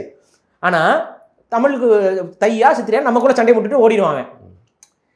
இதுதான் ஒரு 70 ஆண்டு கால ஆட்சியிலேயே, ஜனநாயகத்தன்மையான ஆட்சியிலேயே இவங்க இவ்வளோ கொலப்பலாட்டத்தை பண்ணிருக்காங்கன்னா, சர்வாதிகாரம் பெற்ற அரசர் ஆட்சியில் இவங்க எவ்வளோ வேலையை பண்ணியிருப்பாங்க. அவ்வளோ வேலையை பண்ணி நிலங்கள் நிலத்துக்கு உரிமை உள்ளவங்க பறிச்சு அவ்வளோ வேலைகளை பண்ணி தான் நமக்குள்ள அவ்வளோ பெரிய பிளவுகளை ஏற்படுத்திட்டான். நான் இப்போ என்ன சொல்கிறேன்னா, பிளவு இருக்குது, நான் இல்லைன்னு சொல்ல. ஆனால் அதை கடந்து வரணும்ல. அதை கடந்து வர்றதுக்கான வழிமுறைகளில் நான் இறங்கி வரேன். நீங்களும் வாங்க, எல்லாரும் வாங்க, ஒன்றா நிற்போம், ஒன்றா நின்று பேசுவோம். என் வரலாறு நீ பேசு, உன் வரலாறு நான் பேசுகிறேன், உன்னை நான் மிகைப்படுத்தி பேசுகிறேன், நீ என்ன மிகைப்படுத்தி பேசு, ஒருத்தர் தூக்கி கொள்வோம். இப்போ நீங்கள் சொல்கிறீங்களா, ஒரு சில சமூகங்கள் வந்து அவங்களுடைய வரலாற்றை பேச முடியாது. எல்லா சமூகத்திற்கும் சிறப்பான வரலாறு தான் இருக்குது. தமிழ் சமூகத்தில் வரலாறுங்கிறதே சிறப்பானது தான். சரிதான். இப்போ தொழில்வெளி குளங்கள் எல்லாம் நீங்கள் வந்து இன்றைக்கும் அதை தொடரணும் அப்படின்ற மாதிரி எங்கேயுமே நான் சொல்லலை. இல்லை நான் என்ன சொல்கிறேன், இப்போ வண்ணார் அப்படிங்கிறது அப்படின்னு சொல்ல முடியாது. இன்னைக்கு தேவையில்லை. அவங்க வேற அடுத்த கட்ட நகருக்கு போகணும் தானே. நம்ம ரொம்ப தூரம் வந்துட்டோம், ரொம்ப தூரம் வந்திருக்கோம். இங்க வண்ணார் அப்படிங்கிறது எதை குறிக்குதுங்கிறது புரியாம இருக்கனால தான் வண்ணார்னா துவைக்கிறவங்க அப்படிங்கிற மாதிரி ஒரு மைண்ட் செட் இருக்குல்ல. இது உடைக்கணும், நம்ம உடைச்சு தான் ஆகணும். உடைச்சு இப்ப நீங்க அவங்க தங்களை வண்ணார்னு அடையாளப்படுத்திக்கிறாங்க, படுத்திக்கல, அதெல்லாம் அவங்க விருப்பம். ஆனா நம்ம என்ன சொல்றோம்னா, இங்க வண்ணார்னு உதாரணத்துக்கு தான் அதை சொல்றேன். அதுதான் ஒரு அறியப்படுறாருல, அது அவருக்கான ஒரு ஒரு அவர் ஒன்றும் அப்படி தப்பு அப்படின்லாம் கிடையாது. அந்த சமூகமும் ஒரு புகழ்பெற்ற சமூகமாக ஒரு காலத்தில் இருந்துச்சு. இவன் உள்ளே வந்ததுக்கப்புறம் அவங்களோட புகழெல்லாம் பிடுங்கி விட்டான். இதுதான் அவங்க வீழ்த்தப்பட்டிருக்காங்க. அவங்க வீழ்ந்தவர்கள் இல்லை, தாழ்ந்தவர்கள் இல்லை, அவங்க வீழ்த்தப்பட்டவர்கள். அவங்க வீழ்த்தப்பட்டவங்கள மேலே தூக்கி விட வேண்டிய பொறுப்பு தமிழுக்கு உண்டு, தமிழருக்கு உண்டு. அந்த வேலைகளை செய்வோம். அவங்க வந்து தங்களை அடையாளப்படுத்திக்கிட்டோம். இது நான் என்ன சொல்கிறேன், எல்லாரும் கட்டாயம் பேரை போடுங்கன்னு நான் சொல்லலை. இதெல்லாம் அவங்க விருப்பம். இதில் அதே போல் வந்து நீங்கள் கல்யாணம் பண்ணுறதுனா யாரை கல்யாணம் பண்ணணும், சரி, உடனே என்கிட்ட கேள்வி வரும், வேறு சமூக பெண்களை கல்யாணம் பண்ணலாம்ல, வேறு இதில் பண்ணலாமே அப்படின்னா, வேறு இனத்தில் இதெல்லாம் என்ன சொல்கிறீங்க? இதெல்லாம் அவன் தனிப்பட்ட விருப்பம்யா. அவனுக்கு லவ் வந்துச்சுன்னா பண்ணுவான், பண்ணலைன்னா போவான். ஒருத்தன் ஆப்பிரிக்காவில் போய் கல்யாணம் பண்ணுவான், ஒருத்தன் வெள்ளைக்காரியை கல்யாணம் பண்ணுவான். இதெல்லாம் அவன் தனிப்பட்ட வாழ்க்கை, அதை அவன் முடிவு பண்ணிக்கிறது. நம்ம என்ன சொல்லுவோம், தமிழ் குடிகளுக்கு என்னோட இது என்னன்னா, தமிழ் குடிகளுக்குள்ள மாறி மாறி கல்யாணம் பண்ணிக்கிறது தவறு கிடையாது. இன்னொன்று என்னன்னா, அதுதான் நம்மளோட பண்பாடும். நம்ம வந்து ஒரே குடிகளுக்குள்ளேயே கல்யாணம் பண்ணணுங்கிறதுலாம் இந்த பிற்காலத்தில் வந்த பிரச்சனைகளால் ஏற்பட்ட ஒரு நெருக்கம் இதுதான். ஆனால் இல்லை, இப்போ நீங்கள் ஒரே சாதிக்குள்ளே திருமணம் பண்ணுறது அப்படிங்கிற மனநிலையும், ஒரே தமிழ் மொழியை சார்ந்தவர்கள் திருமணம் செஞ்சுக்கணும் அப்படிங்கிற மனநிலையும் ரெண்டும் ஒரே மாதிரி பயணிக்குதா? ஒரே சாதிங்கிறது தூய்மைவாதம், ஒரே மொழி அப்படிங்கிறதும் தூய்மைவாதம் தானே. திருமணம் பண்ணிக்கிறது அவன் முடிவு தான். அதில் நான் வந்து மூக்க நுழைக்கல. அது நம்மகிட்ட அந்த எண்ணம் விதைக்கப்பட்டாலே இயல்பாகவே நீங்கள் வந்து பணி பார்க்குற சூழலில், வேலை பார்க்குற சூழலில், படிக்கிற இடங்கள்ல நீங்கள் ஒரு பொண்ணை பார்த்து ஏதோ ஒரு பொண்ணை பார்க்குறோம், அந்த பொண்ணுக்கிட்ட ஈர்ப்பு ஏதோ ஒரு வகையில் ஈர்க்கப்படும். இல்லை அதே மாதிரி அந்த பொண்ணுக்கு பையன்ட்ட ஏதோ ஒரு ஏமா நீ தமிழ் தானா, ஏமா நீ தெலுங்கா, கன்னடமா, நம்ம கேட்டு காதலிக்க முடியாது தானே. அதானே இயல்பா இருக்க முடியும். அதுதான் நான் சொல்கிறேன், இது வந்து இயற்கையானது. இதில் வந்து நீங்கள் வந்து இப்படி பார்த்து காதலிங்க அப்படிலாம் சொல்ல முடியாது. இது அவங்கவுங்க விருப்பம். ஆனால் நம்ம என்ன சொல்லலாம் அப்படின்னா, இப்போ உங்களுடைய சமூகம் இல்லை உங்களுடைய மொழி, உங்களுடைய வாழ்வியல், இந்த மூணையும் ஒரு மனிதன் வந்து பாதுகாத்து அடுத்த தலைமுறைக்கு கொண்டு போகணுங்கிறது ஒரு விஷயம் இருக்குது. அதை மனதில் வைத்துக்கொள்ளணும் ஒவ்வொருத்தரும். இப்போ திருமண வாழ்க்கைன்னு வரும் பொழுது இப்போ பாருங்கள், நிறையா இன்றைக்கி திருமணங்கள் வந்து டிவோர்ஸில் போகுது, இதெல்லாம் வருது. அதுக்கான காரணம் என்னென்னு பார்த்தீங்கன்னா, ஒத்த உளவியல் கொண்டவர்களாக இல்லாமல் போயிட்டாங்க அப்படின்னா இவங்களுடைய தாட் ப்ராசஸ் ஒன்றா இருக்கும், அவங்களுடைய தாட் ப்ராசஸ் ஒன்றா இருக்கும். அப்போ அந்த தாட் ப்ராசஸ் ஒன்றா இருக்கக்கூடிய ஒரு துணையை தேடிக்கொள்வது தான் ஒரு சரியான பாங்க. அது உங்கள் சமூகத்தில் பார்த்தாலும் சரி, உங்கள் சமூகத்தை விட்டு போய் பார்த்தாலும் சரி, ஒரே தாட் ப்ராசஸ்க்குள்ளே வராங்களா, அவங்க 2 பேரும் ஒத்த சிந்தனையில் இருக்காங்களா, அப்போ அவங்க குடும்பம் வந்து முடிந்த வரைக்கும் பிரச்சனை, அதுவும் பிரச்சனை இல்லாமல் போயிரும்னு சொல்ல முடியாது. பட் முடிஞ்ச வரைக்கும் அது அவங்களுக்குள்ளே இருக்கக்கூடிய அந்த வேற்றுமை இருக்காது. ஆனால் இருவேறு துருவங்கள். நீங்கள் ஒரே சாதிக்குள்ளே திருமணம் பண்ணவங்களுக்குள்ள பிரச்சனையே வந்தது இல்லையா? ஒரே வருங்க. உணவு பழக்கம் நான் அது- கொண்டவர்களுக்குள்ள பிரச்சனையே நீங்க வந்து ஒரே சாதியில பிறந்துட்டாங்கிறதுக்காக ஒரே சிந்தனை கொண்டவர்கள் நம்ம சொல்ல முடியாது. நான் தான் சொல்றேன்ல, ஒரே சிந்தனை. இப்ப ஒரு கணவர் வந்து தாராள மனசு கொண்டவரா இருப்பாரு, மனைவி வந்து கஞ்ச மனசு கொண்டவங்களா இருக்காங்கன்னா அவங்களுக்கு ஒத்து வராது. இவர் ஏதாவது செலவு கொண்டு வந்தா சண்டை தான் போடுவாங்க. இப்போ 2 பேருமே ஓரளவுக்கு சமூகத்துக்கு செய்யணும் போகணும்னு நினைக்கிறாங்க அப்படின்னா அது அது ஒரு மாதிரி புரிஞ்சுக்குவாங்கல்ல, ஒரு அண்டர்ஸ்டாண்டிங்காக போயிடுவாங்கல்ல. இவ்வளோதான். இப்போ நம்ம தமிழ் தேசியம் பேசுகிறோம். இப்போ தமிழ் தேசியத்திற்கு வேண்டாம், இது தவறான சிந்தனை அப்படிங்கிற மாதிரி நினைக்கக்கூடிய பெண்களை நம்ம இல்லை அழகா இருக்காங்க, அறிவா இருக்காங்கன்னு போய் கல்யாணம் பண்ணிட்டோன்னு வைங்களேன், என்ன ஆகும்? பஞ்சாயத்து ஆகி போயிடும். அப்போ நம்ம ஒரு இடத்துக்கு போக முடியாது, வர முடியாது. ஒரு இடத்துல பேசிட்டு இருக்குன்னா யாரோட பேசிட்டு இருக்கீங்க, எப்போ வருவீங்க அப்படின்னு சொல்லிட்டு அப்புறம் சண்டையா போயிடும். அப்படி அப்போ அதே போல் வந்து ஒரு இந்த சாதிய சிந்தனைக்குள்ளே இருக்கக்கூடிய பொண்ணை கல்யாணம் பண்ணி அவன் எல்லா சாதியும் எதிர்ப்பான், அவன் தமிழ் தேசத்துக்கு ஒத்து வராது. ஸோ இதெல்லாம் இருக்குல்ல. அப்போ நம்ம சிந்தனைக்கு இருக்கக்கூடிய பெண்ணை உங்களுக்கு பார்க்குறீங்க, நீங்கள் அது அரேஞ்ச் மேரேஜில் பார்த்தாலும் சரி, லவ் மேரேஜில் பார்த்தாலும் சரி, பார்க்குறீங்க, அது உங்களுக்கு ஓகே அப்படின்னு பண்ணால் கல்யாணம் பண்ணி. இதெல்லாம் வந்து நம்ம தனிப்பட்டவங்களோட முடிவு. ஆனால் அந்த தனிப்பட்ட நபர் நம்ம சொல்கிறது ஒன்றே ஒன்று தான், கல்யாணம்னு போகும்போது அது ஒரு லைஃப்ல ஒரு மேஜரான ஒரு டிசிஷன். அதை கொஞ்சம் பக்குவத்தோட கையாளுங்க தான் சொல்றோம். ஏன்னா நீங்க நிறைய பேர் பக்குவத்தோடங்கிற வார்த்தைக்குள்ள வந்து நம்ம தமிழ் மொழியை சார்ந்த பிள்ளைங்களா பாத்துக்காங்கப்பா அப்படிங்கிற இது இருக்கா? அப்படி இல்லைங்க. உங்க வீட்டுல உன்னுடைய குழந்தை நாளைக்கு தமிழ்ல பேசணுங்கிற எண்ணம் உனக்கு இருக்குங்கிற பட்சத்துல ஒரு தமிழ் தாயாக இருக்கும் பொழுது அவளுக்கும் அதே பிரச்சனை இல்லாமல் போயிடும்.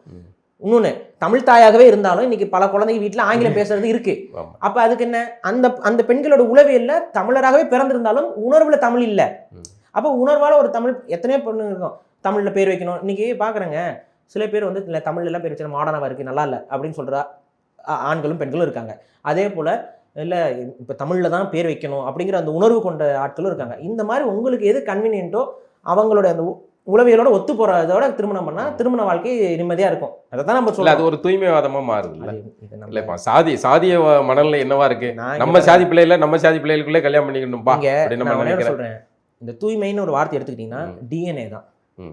நான் என் டிஎன்ஏ தர தயார், நீங்கள் உங்கள் டிஎன்ஏ தர தயார். நம்ம எதுலையுமே தூய்மை கிடையாது. மனித இனத்தில் தூய்மை கிடையாது. நான் மிஞ்சி போனால் ஒரு 3 ஜென்ரேஷன் 4 ஜென்ரேஷனுக்கு நான் தெரிஞ்சு வச்சுக்கிட்டு பேசிக்கிட்டு இருக்கலாம். 3-4 ஜென்ரேஷனுக்கு நான் இதை ஏன் நான் சொல்கிறேன்னா வீடியோ போட்டுற போகிறாங்க. அவரு வந்து அவரே சொல்லிட்டாரு தூய்மை இல்லைன்னு.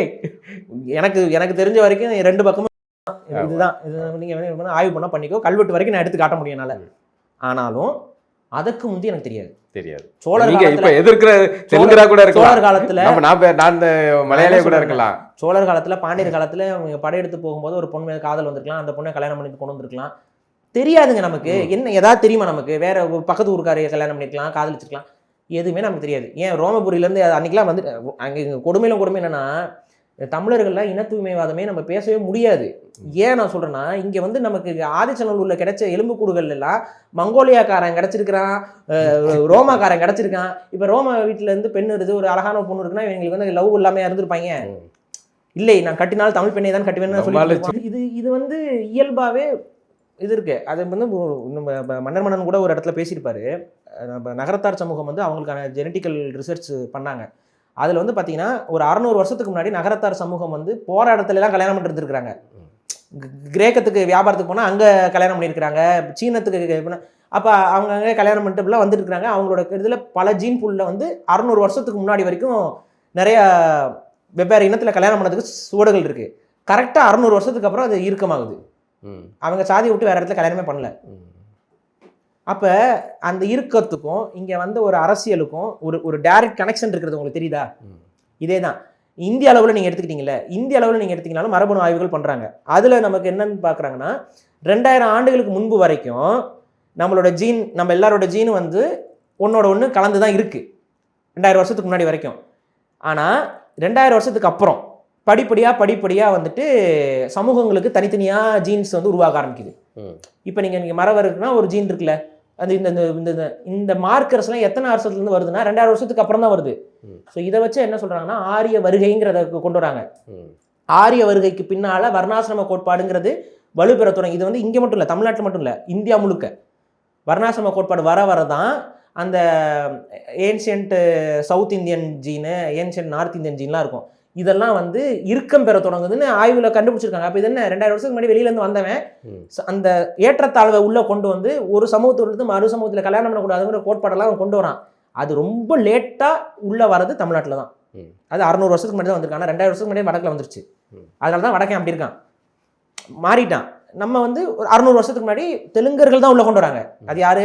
நம்ம ராமசாமி நாயக்கர் அவருடைய முன்னோர்கள் தான் கொண்டு வராங்க. கொண்டு வந்துட்டு அவரே வந்துட்டு அதெல்லாம் மறைச்சு விட்டு 2000 வருஷமா நம்ம அது மாதிரி அடிமைப்பட்டு கிடக்கிறோம்னு பேச ஆரம்பிச்சிட்டாங்க. அடிப்படையில் பாரிக்கு வந்து தெலுங்கர்கள் மீது எதுவும் தனிப்பட்ட கோபம் அந்த மாதிரி ஏதாவது பாதிப்புகள்? அதுக்கு ஒரு கதையெல்லாம் அதுக்கு நான் வந்து வரலாறு பேசுவேன். நம்ம இங்கே பாருங்க, எந்த இனத்துக்கும் எனக்குமே வந்து என் காலேஜில் படிக்கும்போது தான் நிறைய பேர் தெலுங்கர்கள் தான், தமிழ்நாட்டை சார்ந்த தெலுங்கர்கள் எங்கள் நண்பர்களாலும் இருக்காங்க, இன்றைக்கும் இருக்கிறாங்க, தொடர்றாங்க. நான் சின்ன வயசுலேருந்து எங்கள் அம்மா சைடு வீட்டில் ஒருத்தரை வந்து நான் மாமான்னு தான் கூப்பிடுவேன். அவர் யாருன்னா என்னுடைய தாய் மாமன் அவருடைய கூட படித்த நண்பர். அவரையும் நான் அவரெல்லாம் எனக்கு உறவுக்காரனே நம்பி தான் மாமா தான் கூப்பிடுவோம். ஆனால் அவர் ஒரு தெலுங்கர், ஓகேங்களா. ஆனால் வந்து என்றைக்குமே இன்னைக்கு வரைக்குமே அந்த வேறுபாடு அவங்களும் காட்டிக்கிட்டது இல்லை, நாங்களும் இது பழக்கங்கிறது வேற. இப்போ மாமான்னு கூப்பிடுறீங்களா? ஆமாம், ராஜமாமானா ராஜமாமா தான், அதெல்லாம் மாறுறது இல்லை. ஆனால் பழக்கங்கிறது வேற, அரசியலுங்கிறது வேற. அரசியல்னு வரும்போது நான் என் இனத்துக்கான அரசியல் எது சரி எது தப்புன்னு தான் பார்க்க முடியும். தனிப்பட்ட ரீதியாக பழகிற எனக்கு தனிப்பட்ட ரீதியாக நட்பாக ஒருத்தர் தெலுங்கர் இருக்காருங்கிறதுக்காக தெலுங்கர்கள் தமிழ்நாட்டை ஆளலாம்னு என்னால் பேச முடியாது. இப்போ தனிப்பட்ட ரீதியாக ஒரு சிங்களர் வந்து ஒருத்தவங்களுக்கு நட்பாக பேசுகிறாரு, அதுக்காக வந்து சிங்களவர்களுக்கு தான் இலங்கை சொந்தம்னு சொல்ல முடியுமா? இவ்வளோதான் விஷயம். நமக்கு தனிப்பட்ட நட்பு இருக்குது. இப்போ இங்கே எத்தனையோ பிராமணர்களோ எத்தனையோ நம்ம கருத்துக்கு முரண்பட்டவர்கள் கூட நம்மக்கிட்ட தனிப்பட்ட ரீதியாக நல்லா பேசுறீங்க, உங்கள் கருத்தில் எனக்கு உடன்பாடு இல்லை ஆனால் நீங்கள் நல்லா பேசுறீங்கன்னு சொல்கிற ஆட்கள் இருக்காங்க. இது வேற அது வேற. ஸோ அப்படி தான் நம்ம பார்க்கணும். இல்லை, இன்னைக்கு டெக்கி உலகம் ஒரு பார்த்தீங்கன்னா ஐடி ஃபீல்டில் இருக்கவங்க அவங்களுக்குள்ளே திருமணம் பண்ணிக்கிட்டாங்க, டாக்டர் ஸ்கூலில் டாக்டர் ஆசிரியர் அப்படின்னு பண்ணிக்கிட்டாங்க. இப்போ போய் நம்ம வந்து இந்த குடி சார்ந்த திருமண முறை தான் இதுதான் தமிழர்களை அடையாளப்படுத்தும் அப்படிங்கிற ஒரு நிலைப்பாடுங்கிறது நம்மளை பின்னோக்கி எழுதிட்டு போகாதா?